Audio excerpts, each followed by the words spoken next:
I'm seeing under one roof what I've never seen in the entire country. For me as well, I go through the same physical journey. So every time I write you a program for a big competition, I write myself a program in the gym. How can we get multiple world champions? How can we get a team going to these international competitions and really threatening, not just getting the numbers there, but having depth within the country to choose from?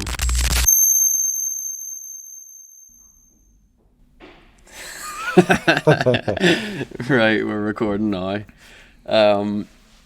Welcome back to another episode of the Olympic Journey podcast.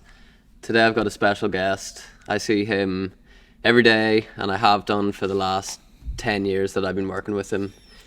He's my coach, mentor, and philanthropist entrepreneur.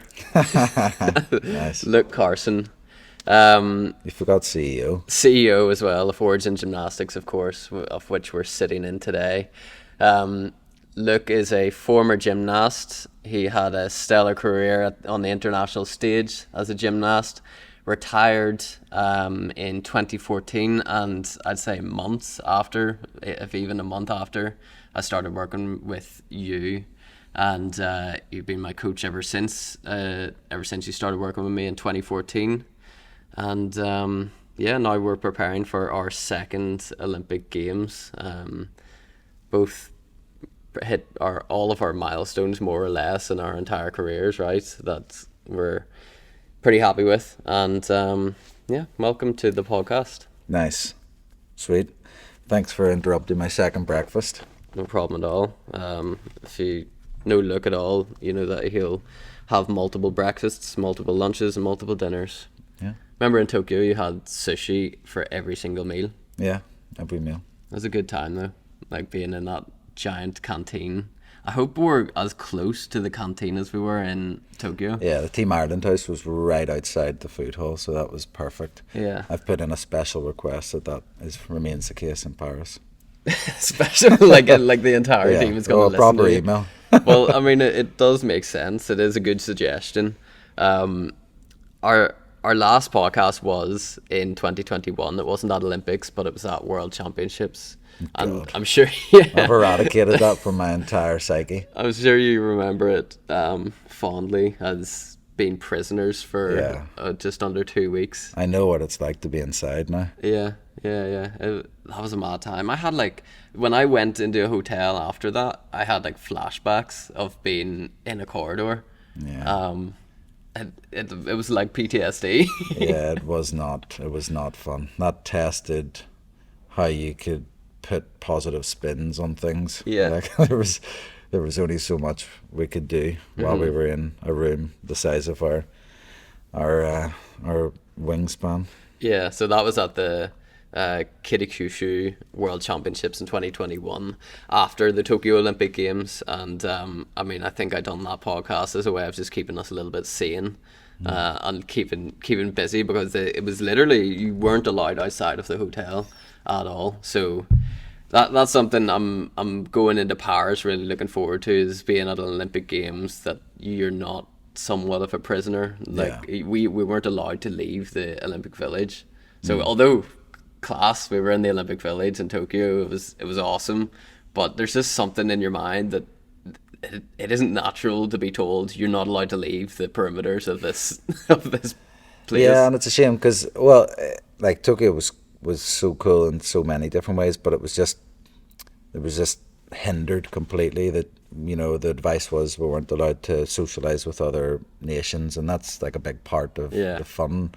We weren't allowed to have our masks off at any point. And it was like 98% humidity, so that was just difficult to breathe at times. And then, of course, we were tested every single day, and we got the results during training sessions that I would get the message saying, negative, or well, never was positive, thankfully, but you're waiting there it's just an additional stress. Constantly. And you're thinking anything you touch could have just ruined the goal of Olympic Games at that time. So thankfully that's all passed, and this time we're going to be talking to everybody and not Yeah. wearing any masks. I know, because that was a big thing. I wanted to talk to other Olympians and I wanted to like get to know their experience, but there was always that like anxiety around talking to them that like both parties were feeling. It wasn't Yeah. like I was more anxious than other people. Everyone was just as awkward around each other. Yeah. Even the food halls, there was barriers Yeah. between everything. Yeah. So it just, yeah, it was odd. So thankfully that's now just an experience and it's done. Yeah, I'm looking forward to just experiencing it in an entire new way, but I guess that's a positive spin on it in itself, that you can go to an Olympic Games and like see an Olympic Games completely contrasted from the last one you were at. Like there's barely any similarities at all. I wonder, is that the case for every Olympic Games? You know, if you speak to people that have gone through from Beijing to London to Rio, would they all say that every single one of them had a different feeling or atmosphere or experience, regardless of result, or not just that general aura of the Olympic Games? I wonder, is it different each time? I'd say so. It's probably always down to like personal feeling as well. So, you know, even in Kyle Schufeld's book, he mentioned about going to his first Olympic Games compared to his second Olympic Games, for example. And his first Olympic Games, he was, I don't know, just turned 17 or something. First international competition, I think he said it was. So you can imagine the difference from that first one compared to the next one, where he was like, he was going there to win, which he eventually done. Took home floor gold medal at the Olympic Games in 04, was it? I think it was 04. Yeah. But you can, that's like, from his perspective, the change in those two Olympic Games must have been crazy, just from just his mentality going into them. Yeah. But then also the physical village, the venues, the country that it's in. I'm sure that's got to have I think an the impact. volunteers make a massive difference as well. Like the energy that they bring. If you think back to some of the craziest like multi-sport games, the volunteers really do make a really big difference. Just the energy that they bring. If they're not bringing like energy, just, you know, because they're spread out all around the place, and like in Tokyo they were pretty awesome actually. You know, every time you walk past them, it was arigato gozaimasu, and they were clapping, and it was, you know, that was nice. They really enjoyed being there, and you can tell that. Yeah. So yeah, hopefully it's like that in Paris. I'm sure it will be. You know, I talked to a couple of volunteers that are going to be in Paris, and it seems like it seems really serious, or it seems really professional, and it's quite the honor to actually be selected as a volunteer. Going. So, you know, it's not a light process of them just like picking random people. It's like you're applying for a job more or less, and when you get picked for that job, it's a real like privilege to be in and amongst that. Going and seeing the events, going into the village. So I'm sure that the volunteers will be ecstatic to be there. You may have already noticed that this is episode 4 of the Olympic Journey podcast. If you'd like to watch episode 2 and 3, they are exclusive to the Patreon, and that link is in the description if you'd like to show some support for the channel and join this gymnastics community. I'll not take any more of your time. Enjoy the rest of the episode. I wanted to ask, what do you think is the difference? I know that you didn't experience an Olympic Games as a gymnast, but what would you think the difference in experience would be compared to gymnast and coach? Or is it very similar? I think it's pretty similar. I kind of experienced that through just competitions in general, that the feeling is fairly similar, and that, you know, you're very focused on one thing, and you're just doing everything to try and maximize you being in the right space on competition day throughout that whole journey, that whole trip. So from an Olympic Games point of view, I think it's pretty similar. Like, you're going through the same emotional journey. You know, for me as well, I go through the same physical journey. So every time I write you a program for a big competition, I write myself a program in the gym. And so I'm physically kind of going through that same journey as well as mentally. So I'm just completely immersed in it. And so even like when you have your hardest weeks, I put my hardest weeks in those same times. So like I'm literally just engulfed in it. Yeah.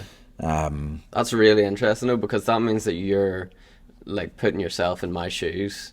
Like the entire way through that. So I don't know, even like 2 weeks into your program, if you're feeling sore or demotivated, then that's almost a trigger point for you to say, oh, maybe Reece is feeling sore or demotivated. Well, that's the idea behind it. Yeah, is just to be completely, because the longer we're now getting to a period where I have not been a gymnast or in the mindset of being a gymnast for quite long time, whereas before I could pull those memories really quickly. So those memories are becoming a little bit more distant now. Yeah. So I can't recall them as rapidly as I used to. So regardless of the standard, like you're infinitely in a much higher standard than I ever was, but I knew that I did the same numbers, I did the same work, I just didn't have the same outcome. Thankfully, I was surrounded by the best in the world at that time, so I knew that what it entailed, what it took to be able to both work very hard and then have those results. I was just pulling that in from every angle that I could. Yeah. So, but what you maybe like you touched on just when you were a gymnast there, when you were training in Huntingdon, that was the example you're given. You were training beside Daniel Keaton's, Lewis Smith, Luke Falwell, like all of the best in Britain at that time, and that's why you made that move to England. But then you were almost like pushing against the tide a bit there, because you more or less didn't have a great foundation laid when you were training here. In Northern Ireland. Yeah, so you had no foundation. No. But that it's interesting. You're saying you like done the exact same numbers. You had the same work ethic as the guys that were winning Olympic medals. But maybe that just highlights how important those basics and fundamentals are in the sport, and that's what you were struggling the most with, clearly. Yeah, well, like it's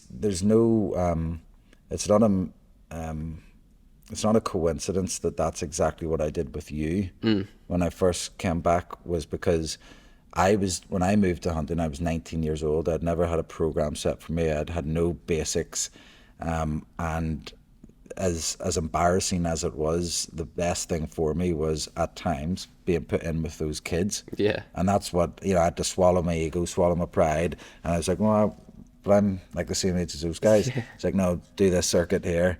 And you feel like a bit of an idiot, but I trusted that process, and I knew. And within that first 9, because I originally only went to go for like a year to qualify to the 2010 Commonwealth Games, because I think they changed the qualification process and they'd made it a lot more stricter.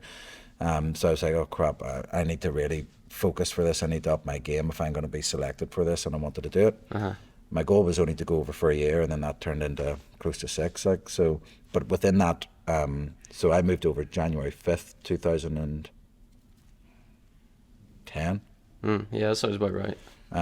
So then it was October time 2010 was the competition, and even just in that short period of time there was quite a big difference. And then the year after that even more so. It was crazy you only really start to notice the benefits of basics when you start to do the bigger skills and put them into the routines, and then you're like tapping into that part of your brain that has been repeated over and over again with those basics. And you almost don't believe it when you're doing the fundamentals and the basics program, because it's so tedious, it's so boring. You're doing skills that you're doing when you're 6 years old, but you then realize it like clicks with you. You're like, okay, this is why I was doing basics for months on end as a 19-year-old gymnast. Well, I can remember feeling like a feeling of just guessing how to do gymnastics for the majority of my career until I went to Huntingdon. And then when you start doing the basics, then you can make the connection between the foundation of the skill itself and then the skill, and that better understanding means better performance. Like, it's plain and simple. I can remember doing skills where I was guessing, and they're like, some of them were big skills. Like I taught myself a triple back one day that I was just in a bad mood and I wanted to do something crazy. I can remember it really, really clearly, and so I taught myself a triple back, and I competed that for many years with no one to have ever taught me that. And then I moved to Huntingdon, and then it wasn't long until they were like, stop doing that, that's crazy, this is a real dismount. And then I was able to do double straight, and that was proper gymnastics that required technique and thought and basics and focus, rather than just winging 3 somersaults. And you can see that still to this day. Like I'd say if you go to a World Cup or something, there's always like the stragglers in the international scene where you're like, this guy's just taught himself gymnastics his whole life, which is like impressive. We always stand back and are like, it's crazy that he's able to do these skills. It's crazy that he's still walking with like the techniques he's doing. But at the same time, you can always pick out the people that have followed this like really strict basic program and the ones that haven't. And I think, well, the ones that haven't, they are always the healthiest, the most consistent. They're the ones that are doing the difficult skills that aren't looking dangerous or winging it, as you say. But I guess the goal for every coach is to have that consistent gymnast, to have those gymnastic skills that you're relying on every time they're doing it. Yeah, but I think it's good because it also developed like a really like impenetrable work ethic. Yeah. In that I knew that I wasn't quite good enough, as good as the general age group of when I was 19 and I moved there.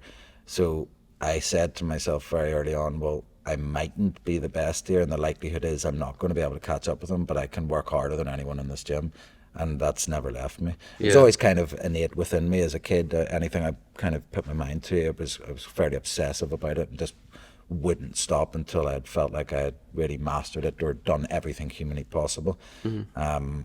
But then from when I went to Huntington then, and I could just see that, well, if they were doing 15 handstand dips in their circuit, I'm going to just do 16, and I would always just do that one extra one. Yeah. Which I still do today. Yeah, I understand that pretty well. We had to kind of be like outliers, didn't we, in the country? I mean, we more or less went off and done our own thing. You took consultation from coaches around the world, really, but it was never really in Ireland. There was no real support in terms of getting to the highest level possible, which is being a world champion, which we're both sitting here as the coach of a world champion and me as current world champion. Like, there was nobody in the island of Ireland that could really say, this is how you do it. So it was up to you and it was up to me to look outside of Ireland. I mean, when you were doing gymnastics, you had to go and train outside of Ireland. I was lucky enough to have you as a coach to be able to stay within Ireland, and that's something I'm very proud of that we've done together. Was, create homegrown talent, homegrown results, and I think that's an awesome thing. But it's the first step to hopefully something better. How do you think we can get multiple people doing that? How can we get multiple world champions? How can we get a team going to these international competitions and really threatening, not just getting the numbers there, but having depth within the country to choose from? Well, that's already started. I mean, that started 10 years ago.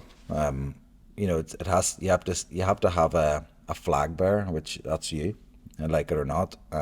So when people, you take Origin now, and the gymnasts that are seeing you train and seeing that you seeing what you do, how you do it, and then you go out, compete, do what you do, that it creates a realistic channel of a vision. Like, oh, well, if he can do it, he lives here, he breathes the same air, he eats the same food, he trains in the same gym, I go on that bit of apparatus, well, then it is possible. Yeah.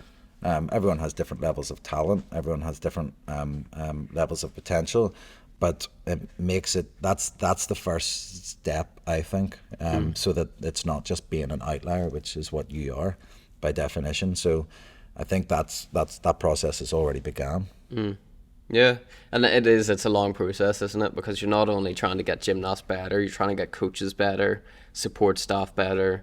You're trying to build this, like I mentioned, depth. Like, you need so many numbers of people. You can't just have the one coach or the two coaches. You need multiple coaches, multiple it's a culture. gymnasts. So you need to cultivate a culture that is about producing, and I think the main focus on that is education. And that's certainly what I got. That's why I am a good coach, because I was able to like completely just take in everything that I saw in Huntington, which were by my standards the two best coaches that I've ever seen, which is Ben Howells and Paul Hall. They taught me so much, and still to this day I speak to them both weekly. Not necessarily about trying to learn from gymnastics, but now, just to keep up, and to keep in touch. So what my point on that is that now that I have produced elite gymnastics results through you and through my other gymnasts, then I think that people now listen if I say something and listen to I talk. Before those results, even though I was the same coach, if you go back to 10 years, well, I'm not the same coach, obviously. I've continued learning throughout that whole process. I've matured in many ways and I've got a lot more experience in that decade, but also I certainly, from everything that I'd brought back from England to bring into the blank canvas, which was Ireland at the time, in my opinion, people just didn't listen. Like, they just thought I was just, there was a bit of ageism. There was, but what would he know? He's flipping just 24 years old. Yeah, you're 24, like, 25 starting. Yeah, what could he possibly know? But I was very confident in what I had learnt and thought, no, I have a real good ability to see what is needed right now. And I felt very confident in that. So I wasn't really listened to initially, and I thought, okay, no problem. My tactic is I'm going to go off the grid and I'm going to come back in it with a storm. My goal was to do it within a year, to turn up at nationals and win every single thing that was entered, and that turned out to be the case. Where my gymnasts at the time, everything they entered, they won first, second, and third. There was no exception, and I can remember it to this day. There was 193 medals won because I had kids in every age group. And then people were like, "Oh, okay, maybe we should listen a wee bit." And then I got a job with Gymnastics Ireland, just as like a national performance coach, helping out national squads. And then I started giving a bit more vision, a bit more direction. I think this could be really good. And then eventually became the national coach, and still involved heavily in the national system to this day. And you look over that last 10 years, we've just had our most successful 10 years in Irish gymnastics history. Yeah, for sure. It's an exciting time. I mean, it's not a time to sit back and relax now, but it's still an exciting time. It feels like the beginning. It feels like that kind of time in British gymnastics when Lewis Smith won like an Olympic medal for the first time, and that was kind of the beginning of GB's rise within gymnastics. Not even just for men's gymnastics, but for women's gymnastics. There's like this trickle down effect that happens. So hopefully, like anything that we're doing, just as us two, is affecting like trampoline in sport in general in Ireland, actually, because there's not many world champions within Ireland in any sport. So the fact that you're just coming from this island and you're the best in the world at what you do is enough for people to pluck inspiration from. And when you're younger, that inspiration comes so much more strongly too. I remember it being do you remember that like display we done at the 2015 Worlds? Yeah, so, Glasgow. In Glasgow. So like I got invited to do this display on the pommel horse for like a bunch of school children. I was only 15 at the time, but I remember getting to go on that pommel horse and like thinking like, oh, the world champions have touched this pommel horse. Like Lewis Smith is going to touch this, and like something like that in a 15-year-old's mind is so much stronger than it is like for me now. Even I mean, I don't think of that now, but when I was younger, that was like a big thing. So imagine, like training in the same gym as them, experiencing that daily, that you're touching the apparatus that the senior boys who are one of the world's bests are touching as well. It should be, it needs to be, and if it isn't, then they're not likely to pursue an elite pathway. But if they are getting that inspiration and they're just feeling that energy, like you say, when you touch the handles of a pommel horse, and then that means the dominoes have already started to create what could be an elite gymnast or elite athlete, because that's where you need to think. Yeah.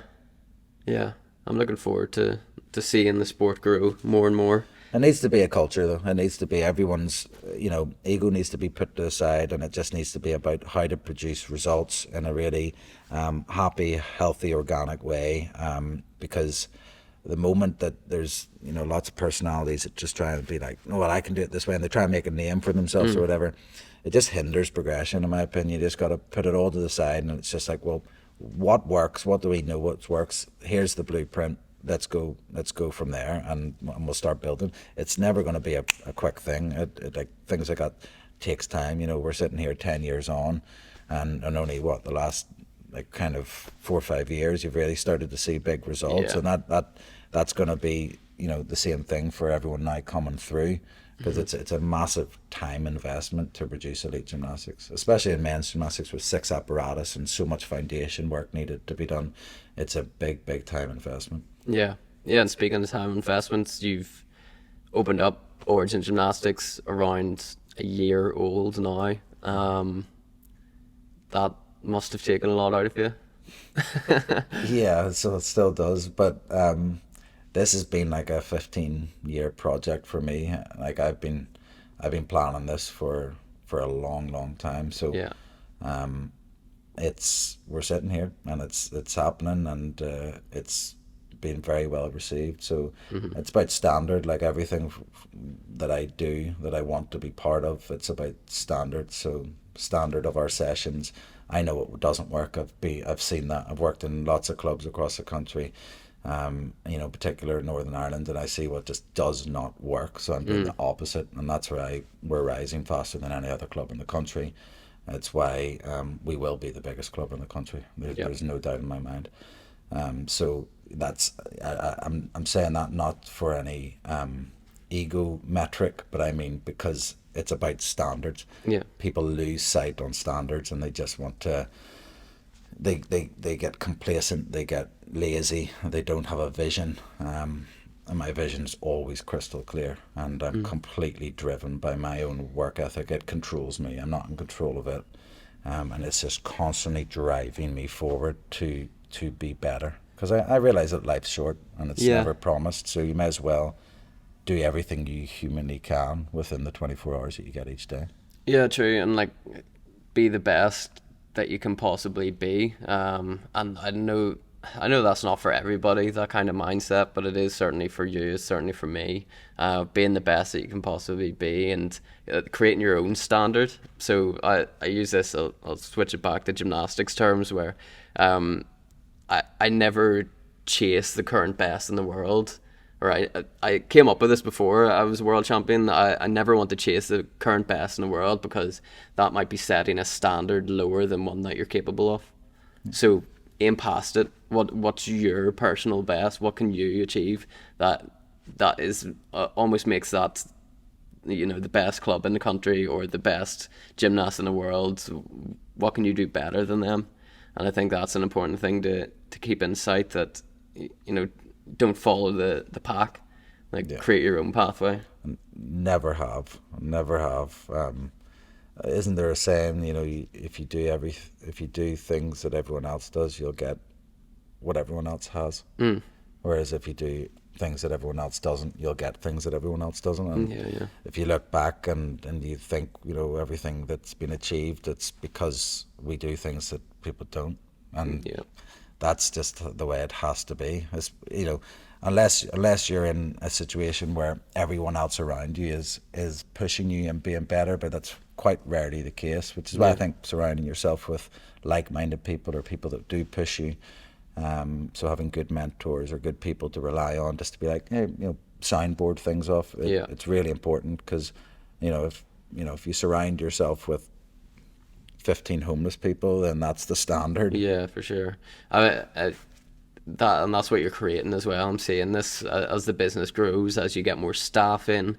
I'm seeing you grow in a network of like-minded people around this gym, and it's something I'm seeing under one roof, what I've never seen in the entire country, of communication between coaches, of like raising the standard. It's a really cool thing that I'm seeing unfold in front of my eyes, actually. So congratulations on that. Thank you. Yeah, I mean it has to be, because it can never work as a one-man band, and it's not the case. Some of the best minds in the industry are working here in Origin. I believe that, and it has to be that way, because I want to keep that standard the highest in the industry, and expansion is happening. It's in process. There's always a new thing, a new vision, and so for that to work, it can't just be one person. It has to be a collective. It has to be a culture, and it has to be everyone on the same page, just working. And it's not to say everyone. I'm not a fan of yes men and people that just say, yes sir. There has to be a respect, of course, to the vision and the brand, but I like people that think outside the box, because that's how I got to where I am, by not doing everything necessarily by the book, or things like that. I want you to be creative with your thinking, and so I encourage that all the time. Yeah. You take a big event we just had at the weekend. I voted against it. Oh yeah. Yeah. 4 weeks ago, I said I don't think we should do this event, but I'm going to put it to a vote. Yeah. This is a democracy. This event was the like a pre-Olympics exhibition session, pretty much, where I performed a routine, and you invited a lot of the members of Origin Gymnastics to come and watch and see me in the middle of my Olympic Games program, more or less. So yeah, there was. I mean, in total, we had close to 700 people through the doors over the 2 days. Class. And I just thought this is quite a big event. The organization's not there. The standard could be crap in terms of how that event goes, and I'm really uncomfortable with that. So I said, but listen, this is the way we do things here. Here's a vote, and all of the staff said, no, we can absolutely juice this. We can do it. So I was like, okay, then let it be known. Let's do it. That's cool. Yeah, and it was a major success. Like, it was absolutely phenomenal. Yeah, no, it was great, and it was great to see everybody coming out. For the one day that I was there on a Saturday, and the amount of support that was for gymnastics, just seeing like a gymnastics community. You mentioned countless amounts of times this culture that you want to create of people enjoying gymnastics, striving for greatness, and you couldn't be given a better platform for that kind of culture, for that community of gymnastics. There's people walking through the doors who are now saying, I'm a fan of gymnastics. They're wearing their gymnastics tops. They're getting their kids into it, and obviously when their kids grow a little bit older, they're maybe going to have kids that they'll also get into gymnastics, and I know what way your brain's working as you're trying to broaden that more and more until gymnastics is in Newton Ards, but nationwide as well, like the sport to be talking about, the sport to be in. Yeah, well, that's why it's called Origin, because I believe that gymnastics is the origin of sports. It's, the elevator pitch is that its teachings are transferable into a wide variety of other activities. But I use what I learned as a gymnast in business. I learned how to plan, how to work towards those goals that gymnastics has taught me from an athlete point of view, that I now implement as a business person.